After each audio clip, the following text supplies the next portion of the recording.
اعوذ باللہ من الشیطان الرجیم، بسم اللہ الرحمن الرحیم۔ سورہ زمر کی آخری آیتیں پڑھ رہا ہوں۔ وَنُفِخَ فِي الصُّورِ فَصَعِقَ مَن فِي السَّمَاوَاتِ وَمَن فِي الْأَرْضِ فَصَعِقَ مَن فِي السَّمَاوَاتِ وَمَن فِي الْأَرْضِ إِلَّا مَن شَاءَ اللہ، اور سور پھونک دیا جائے گا، پس آسمانوں اور زمین والے سب بے ہوش ہو کر گر پڑیں گے مگر جسے اللہ چاہے۔ ثم نفخ فیہ اخری فاذا ہم قیام ینظرون، پھر دوبارہ سر پھونکا جائے گا، پس وہ ایک دم کھڑے ہو کر دیکھنے لگ جائیں گے۔ واشرقت الارض بنور ربها، اور زمین اپنے پروردگار کے نور سے جگمگا اٹھے گی۔ ووضع الکتاب وجیء بالنبیین والشہداء، نامہ اعمال حاضر کیے جائیں گے، نبیوں اور گواہوں کو لائے جائے گا۔ وقضی بینہم بالحق وہم لا یظلمون، اور لوگوں کے درمیان حق فیصلے کر دیے جائیں گے اور وہ ظلم نہ کیے جائیں گے۔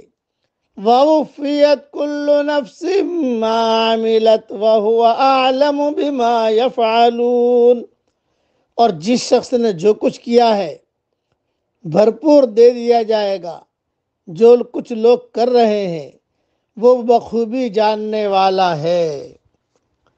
یعنی جن کو اللہ چاہے گا ان کو موت نہیں آئے گی، جیسے جبرائیل، میکائیل اور اسرافیل، بعض کہتے ہیں رضوان فرشتہ، بعض کہتے ہیں عرش کو اٹھانے والے فرشتے، اور جنت اور جہنم پر مقرر داروغے۔ فتح القدیر میں مضمون لکھا ہوا ہے، لیکن ایک وقت آئے گا کہ ان کو بھی موت آ جائے گی۔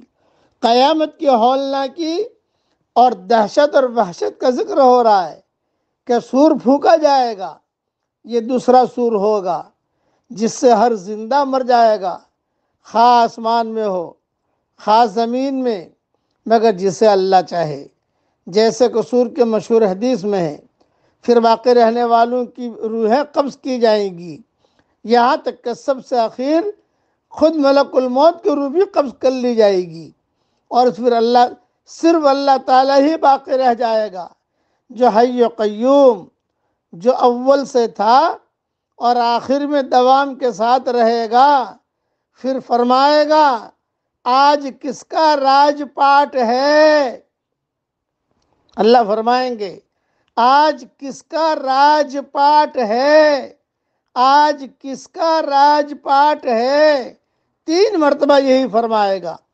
پھر خود آپ ہی اپنے آپ کو جواب دے گا، اللہ واحد قہار کا، لمن الملک اليوم، للہ الواحد القہار، اللہ واحد قہار کا، میں ہی اکیلا ہوں جس نے ہر چیز کو اپنی ماتحتی میں کر رکھا ہے، آج میں نے سب کو فنا کا حکم دے دیا ہے۔ یہ قیامت کا مختصر سا منظر میں نے کھینچا ہے، تفصیل پھر یا تو تفسیر میں دیکھ لینا۔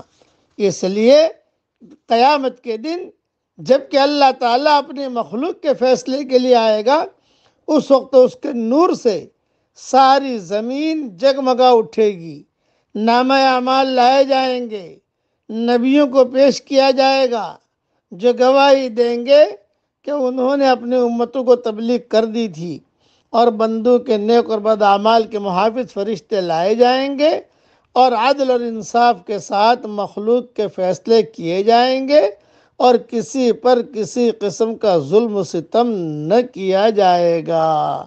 اللہ تعالی حشر کے میدان کے رسوائیوں سے ہم سب کی پوری حفاظت فرمائے۔ اب پڑھ لیجئے میرے ساتھ، اللہم انی اعوذ بک من زوال نعمتک اے اللہ